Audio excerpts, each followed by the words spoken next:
Olá, amados, graça e paz, louvado seja Deus.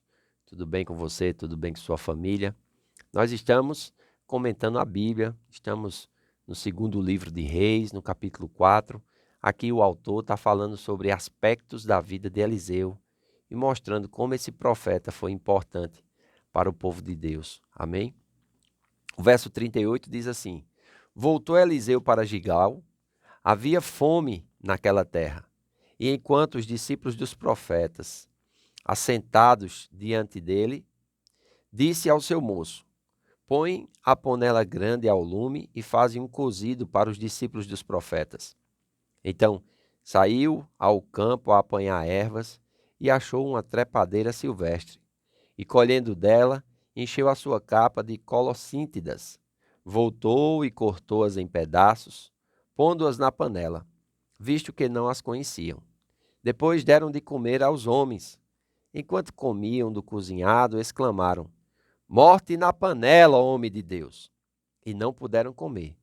Porém, Eliseu disse: Trazei farinha.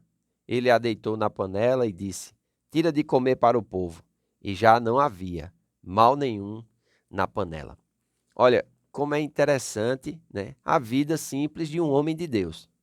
Aqui o texto está falando a respeito da vida de Eliseu, e ele era um homem que andava pelas cidades ali, aonde Deus o guiava, amém? No Monte Carmelo, como o profeta Elias, era um lugar que ele ia, agora ele está na cidade de Gigal. E diz que naquele período havia fome na terra. Sempre foi um período de desafios, né? E Deus usava os seus profetas para que, através da direção deles, houvessem, vamos dizer assim, um suprimento, uma bênção da parte de Deus. E é isso que o autor está querendo trazer aqui, mostrando que, através da vida simples de um homem de Deus, coisas espetaculares acontecem. E eu digo para você, sem dúvida nenhuma, tenho vivido já 29 anos com o Senhor. 21 anos eu vivi no mundo. E é impressionante como nas coisas simples Deus faz coisas espetaculares. Nós muitas vezes queremos viver o espetacular o tempo todo e isso não vai acontecer assim. Amém? Nós precisamos viver a nossa vida sabendo que Deus está conosco e através da nossa fé, quando surgir algum problema, quando surgir alguma coisa, nós ativarmos a unção e o poder de Deus que habita em nós através do nome de Jesus. Olha, aqui Eliseu ele volta para Gigal, né? Ele está ali ensinando os discípulos dos profetas. Quando diz aqui, estando os discípulos dos profetas assentados diante dele, esse assentado diante deles era para ouvir Eliseu.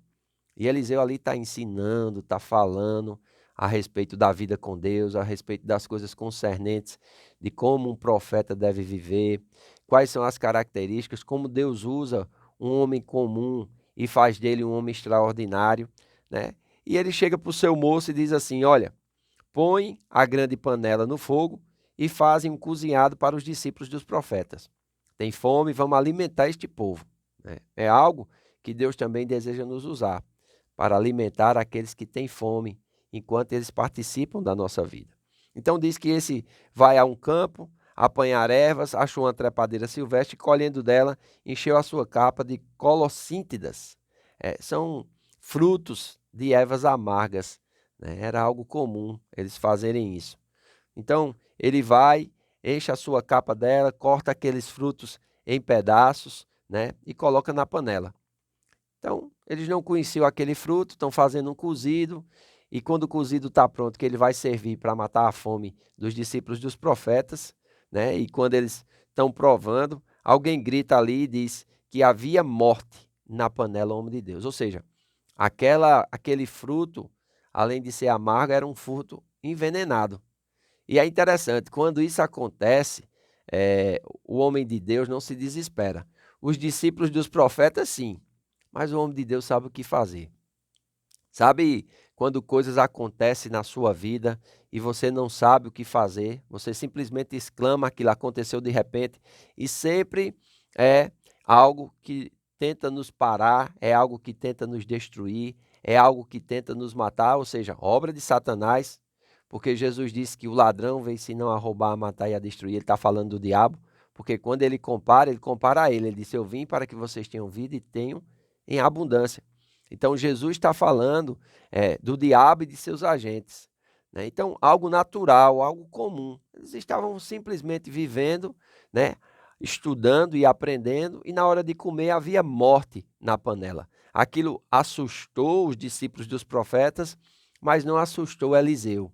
Aquilo trouxe espanto para os discípulos dos profetas, mas espanto nenhum para Eliseu.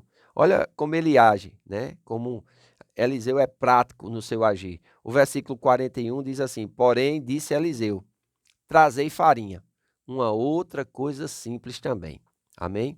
Então ele manda trazer algo simples, ele pega aquela farinha, coloca na panela, faz como se fosse um pirão, né? Eu acho que você já comeu um cozido de carne ou um peixe ao molho, e de repente alguém começa a colocar farinha ali, deita e faz um pirão, né? Um pirão de carne, um pirão de peixe, e ele diz assim, que ele tira de comer para o povo e diz assim, já não havia mal nenhum na panela. Não por causa da farinha, mas por causa da atitude de Eliseu em ser rápido na resposta que o povo precisava. Existia fome, o povo estava precisando comer, a providência vem, o diabo entra tentando levar a morte ao povo, mas Eliseu com farinha. Aleluia. Pois é, irmãos, com farinha ele tira aquela morte da panela. Então eu sei que tem coisas que acontecem na nossa vida que é para nos matar, é para nos destruir, é para roubar as nossas finanças, aquilo que nós temos construído, roubar a nossa paz, roubar a nossa alegria, tirar o nosso equilíbrio. Mas Deus, ele quer nos sinalizar através de coisas simples que existem na nossa vida, passos que nós precisamos dar. E lembre-se, a obediência sempre vai promover a bênção de Deus sobre as nossas vidas, enquanto que a desobediência vai trazer a maldição. Então, é muito importante nós sermos obedientes. Deus nunca disse que a gente não ia passar por dificuldades. Deus não prometeu que nós iríamos ter uma vida assim, feliz, uma vida com calmaria, onde tudo seria a nosso favor. Não, ele disse: no mundo tereis aflições, e nós ainda estamos no mundo. É um lugar hostil. Nós não somos daqui, graças a Deus por isso, e é bom ter essa revelação. Amém? Esse mês nós estamos falando sobre buscar o reino de Deus em primeiro lugar. Isso não quer dizer que a gente vai só buscar o reino de Deus, mas em primeiro lugar nós vamos buscar o reino de Deus. Em primeiro lugar, nós vamos estar concentrados naquilo que Deus tem para nós, na palavra de Deus, na oração, na igreja local, focados na igreja local, nos ajudando mutuamente, né, estando ali um para o outro, para servirmos mutuamente uns aos outros, para ajudarmos uns aos outros. E com certeza, estimularmos ao amor e às boas obras. É para isso que nós estamos ajuntados ali como igreja, é para isso que Deus separou você e plantou você num lugar. Por isso que no lugar onde você está, você precisa ter a certeza, a convicção de que foi Deus que te colocou ali. E se Deus te colocou ali, em meio às situações que vão surgindo na vida, Deus vai te orientar como proceder, o que fazer, e você precisa ter certeza de que Deus está com você. Quando os discípulos dos profetas gritaram a morte na panela, aquilo não desesperou Eliseu. Quer dizer, eu digo, me traga aqui um pouquinho de farinha. Ele colocou a farinha, fez um pirão e já não existia mais morte ali. Eu quero dizer, aquilo que o diabo tentou trazer na tua vida para te matar, se você entender com as coisas simples da vida que ficaram e seguir a Deus de todo o seu coração, com toda a sua alma, com todo o seu ser, amado, aquilo vai servir de testemunho. E aquilo que veio para te matar e não te matou vai te fortalecer e vai fazer de você um cristão melhor, uma pessoa melhor e alguém mais focado nas coisas de Deus. Então, seja como Eliseu, quando os problemas surgirem, use as coisas simples da vida para que você possa promover a solução, escapar daquele ataque de morte, amém? E seguir servindo a Deus com a sua vida, com o seu ser, com tudo que você tem, amém? Então, eu louvo a Deus pela tua vida. Creio que nós vamos fazer grandes coisas hoje para o reino de Deus e neste ano que se inicia. Então, se você não é inscrito no canal, se inscreva, curta, comente, compartilhe. Mande para pessoas que você acredita que está precisando dessa palavra hoje, porque nós vivemos através da fé. E fazendo isso, nós vamos vencer tudo, né? A vitória que vence o mundo é a nossa fé. Amém? Então, eu faço votos por tua saúde e prosperidade, assim enquanto tua alma, tua mente é transformada pela palavra de Deus e prospera. Um grande abraço e até amanhã.